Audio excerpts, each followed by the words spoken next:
Welcome everyone. Welcome to my channel. Whoever is watching my videos across the multiverse. Ashik here, and as always I try to entertain you with some new contents. Today we are going to be discussing about a certain topic that is going on the Hunter x Hunter community. It is the battle between the Phantom Troupe and the Royal Guards of Meruem. I have watched a ton of videos featuring on how the battle would go and who would eventually win. So I thought, why not I make a video on it too? Why not? But my video will be a little different from the usual ones because I will break the battle into small discussions. I'll also go through the other possibilities as to what would happen in battle considering the different scenarios of the battle. First of all, let us name all the different scenarios of the battle itself as to determine the cause of win or defeat. I broke the scenarios into four. So number one, both the troop members and the royal guards know nothing about their abilities and they fight head on like a sudden encounter. Number 2, the phantom troop members know every abilities and overall weakness of the royal guards and they strategize the battle and prepares according to our genius Krollo's extraordinary intellect. Number 3, the royal guards know every abilities and overall powers and weakness of the phantom troop members and they ambushes them and also gets time to prepare themselves beforehand. Now number 4, where both the phantom troop members as well as the royal guards know every little details and abilities and overall weakness about each other and then they battle head on. So I narrowed down the battle situation in these four categories, and if I go through them one by one then you guys would probably give the answer even before the end of the video, so please stick to the end. Before going into the battle mode, let us just cover up all of the abilities and weakness of each one of the participants of the Phantom Troop members and even the Royal Guards. Then it will be the good fighting time. The Royal Guards. The Royal Guards are the personal bodyguards of the Ant King Meruem. They are total 3 members, Pito, Poof and UP. So first we have Pito. Pito is the oldest and the strongest one of the 3. I am going with she for Pito here because I like Pito for being a cute cat. Moving on, Pito's base raw power, intellect, skills and instincts are all high class and one level up than any character other than Miriam and Netero. It is because she was born by eating thousands of Nen users. It means that she was born with Nen. Actually, all of the royal guards were born with Nen. The fight between Kite and Pito was off screen, but man, Pito just got a small scratch in that fight, and that was when she was not even fully developed in her Hatsu. That shows that she could probably solo every Phantom Troop member if she fought with them one on one. And if we consider Pito's combat abilities, then her main abilities are used only for her entertainments. Her Terpsichora is certainly very good as it makes her fight above her limits, and also she is a specialist. But that is probably it. She doesn't have any flashy main abilities cause she doesn't need one. Now, Poof. Poof is like a character that could be said to have combat abilities that are par on the level of the characters that uses master level Nen. But the annoying thing about Poof is that killing him is very difficult. Also, it would not work if anyone tries to trap him because he escaped from Moriel's smoke jail by cloning himself into very little parts. But his manipulation ability is probably the best in the Hunter x Hunter series, so that is an important point. Now UP. Of the 3 royal guards, UP is the only one created from magical beasts. So he has one special metamorphosis type ability. It is actually his body manipulation that helps him to change his body size, shape, mass, structure, etc. as he chooses to. Also he has an attack of rage that is enough to blast off most master level Nen users. Example is Knuckle. UP is also said to have a raw aura output of 700,000, which is 10 times that of Moriel's, but he practically doesn't rely on Nen that much for any fight. Now onto the 11 members of the Phantom Troop. Actually I will add Hisoka too and make it 12 members because Hisoka's bungee gum ability is constricted of both rubber and gum. So number 1, the leader of the Phantom Troop, Krollo Lucifer. Krollo is basically the key to holding and running the troop itself, and he is also the strongest in the group. His genius level battle intellect is even higher than Hisoka. Also his Hatsu, Skill Hunter Bandit's Secret, is a Nen ability that allows him to steal other people's Nen ability. Well, it activates after some conditions, but his genius intellect is more than enough for it. Also, he alone fought Silva and Zeno head on and survived. He is a specialist. Number 2. Hisoka is a former member of the Phantom Troupe but betrayed the troupe later on. His main ability is called Bungee Gum, which contains both properties of rubber and gum. It is a simple but deadly ability because of Hisoka's superior Nen mastery and battle tactics. He is a transmuter and physically ranked second in the troupe. Number 3. Phaeton is the second in command after Krollo at the time of the Chimera and Tark. His Hatsu is called Painpacker, which allows him to convert the damage he got from his opponent and then inflict the same amount of damage to the other party. We just saw one of its form called Painpacker Rising Sun, which performs this huge heatwave, but there are other unknown forms as well. Number 4. Nobunaga Hazama's physical strength ranks 9th in the group, but his skills are still unknown to us, which is to say he is a master level Nen user and uses enhancement alongside a katana. Number 5. Finks is a natural enhancer and his signature Hatsu Reaper Cyclotron is a charging up type ability, so he rotates his hands 360 degree and his aura charges up.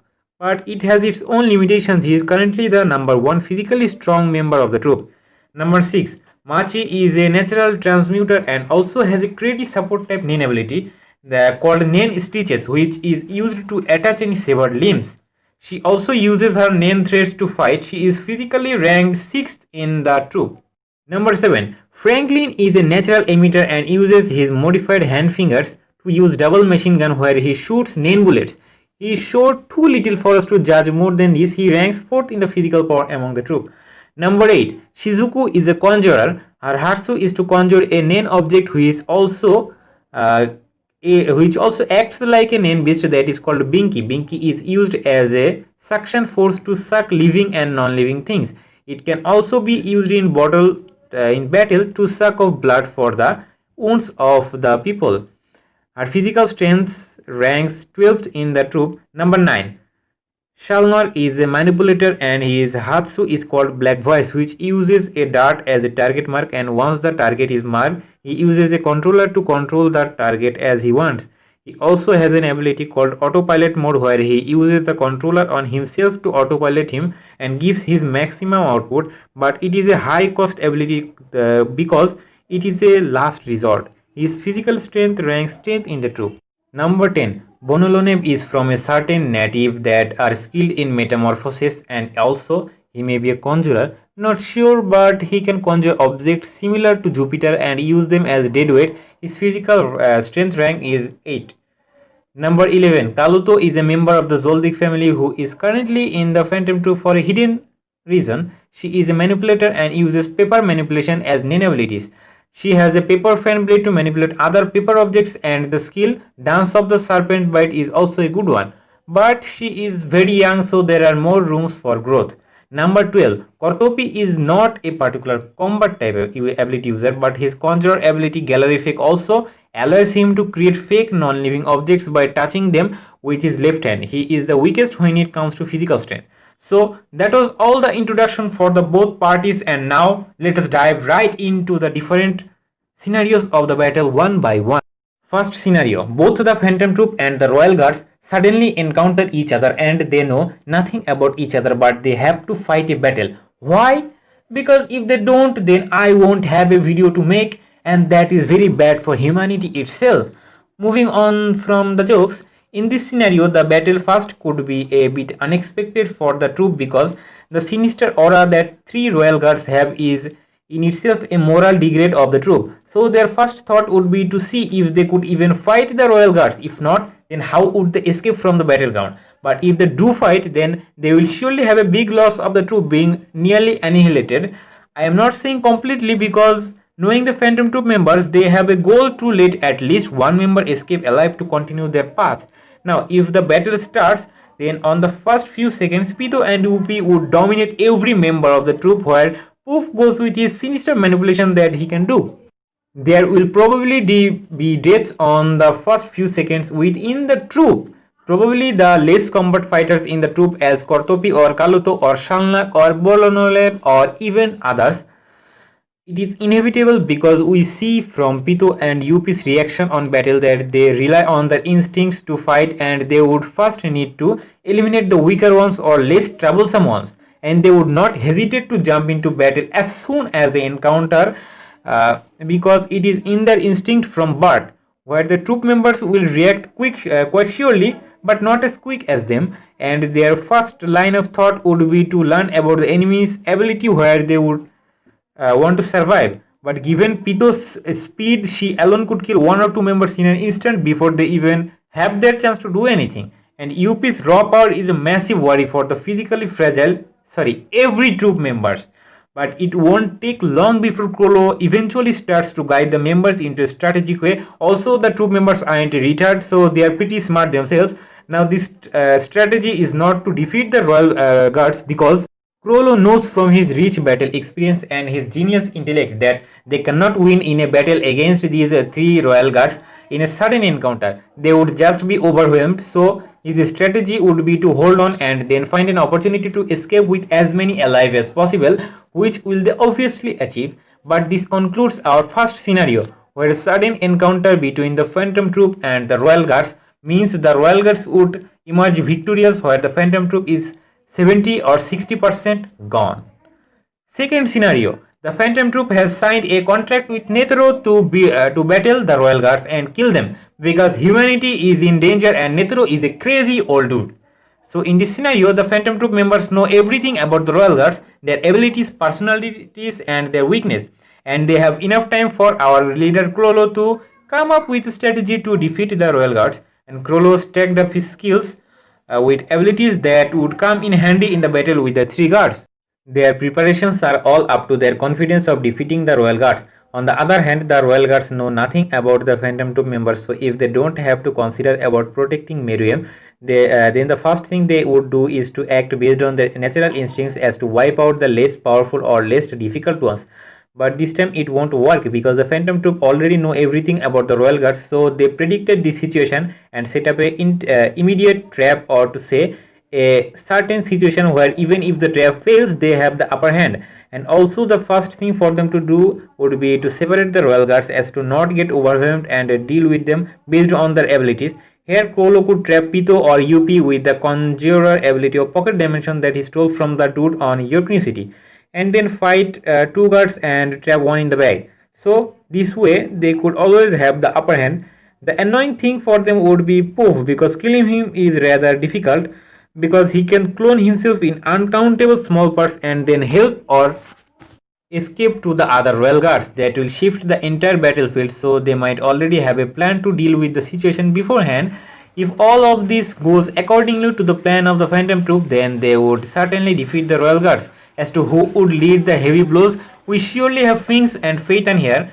Fink's Hatsu is to charge up enough Nen by rotating his hand 360 degrees. I know that the Nen is not infinite, but this can be enough for a killing blow if they can manage to have that opportunity for this action and the time.